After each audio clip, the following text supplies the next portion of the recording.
the summer of 1518, the city of Strasbourg was struck by one of the strangest epidemics in recorded history. Not a plague of fever, not of boils, but of dance.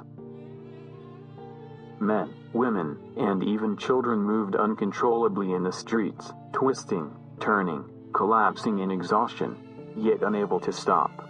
Some danced for days. Some danced to their death. Was it mass hysteria? A curse? Or something far more sinister hidden in the fabric of medieval life?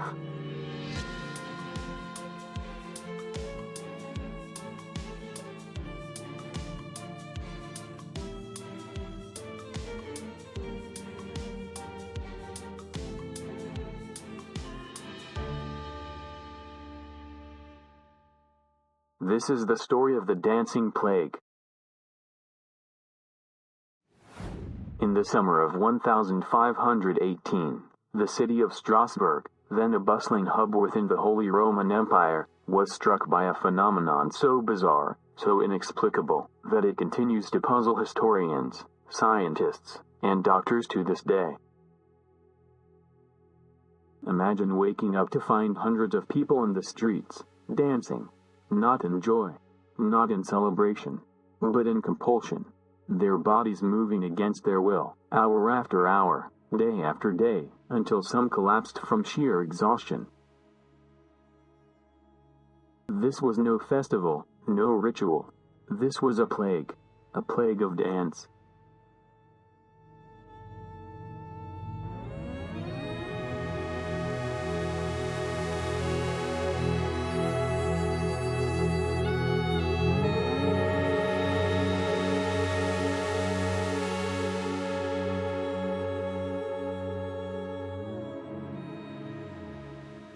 To understand the dancing plague, we must first understand Strasbourg in 1518.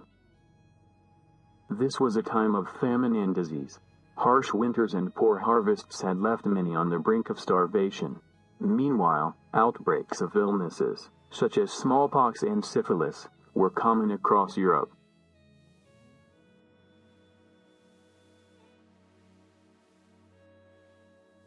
The people of Strasbourg also lived under deep religious fear.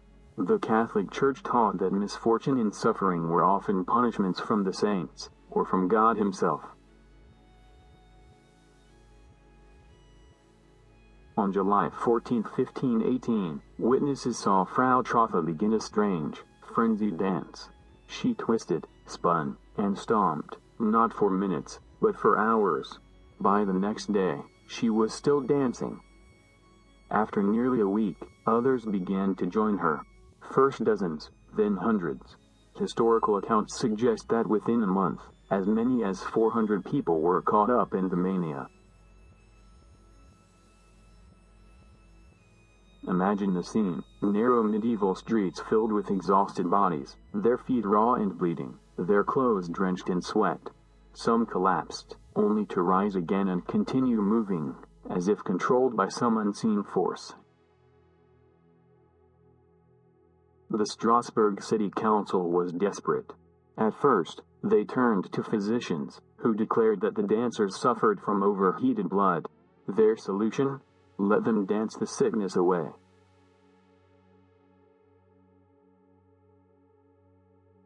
So, incredibly, the authorities built stages, hired musicians, and encouraged the dancers to keep moving, hoping the frenzy would burn itself out.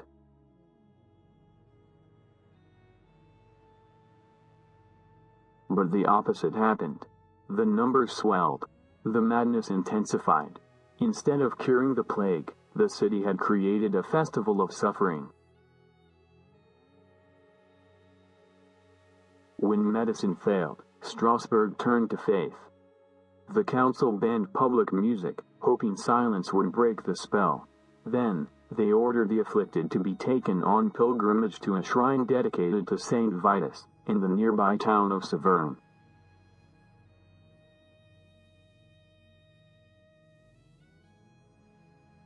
There, rituals were performed. Dancers were given red shoes, marked with crosses, and made to touch holy relics. Slowly, the plague began to fade. By September 1518, the outbreak had ended, just as mysteriously as it had begun.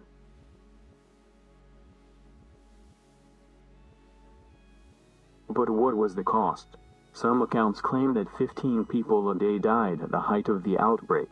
Others suggest many simply collapsed from exhaustion, with few fatalities. The truth remains uncertain, as city records from the period are incomplete. What is clear, however, is the lasting impression the plague left on those who witnessed it, a terrifying vision of human bodies enslaved by forces beyond their control. So what caused the dancing plague? Over the centuries, scholars have put forward several theories. 1. Ergot poisoning. Some believed contaminated rye bread contained ergot fungus, producing hallucinations and convulsions similar to LSD. Yet this fails to explain how victims danced for days. Ergotism usually incapacitates, rather than energizes. In a society primed to believe in curses, the mind may have unleashed powerful psychosomatic symptoms. 3. Religious ecstasy or ritual. Some suggest the dancers believed they were part of a divine punishment or ritual cleansing. Dancing might have felt, at least initially, like an act of salvation. Each theory explains part of the mystery, but none fully solve it. In modern times, it has been reimagined in literature, film, and music. In 2020, filmmaker Jonathan Glazer created a short film titled Strasbourg 1518, while artists like Florence and the Machine have referenced the event in song. The story of Strasbourg's dancing plague lived on for centuries. It inspired cautionary tales, medical debates, and even art. The plague remains both a historical event and a cultural metaphor, a symbol of collective madness, of society pushed beyond its breaking point.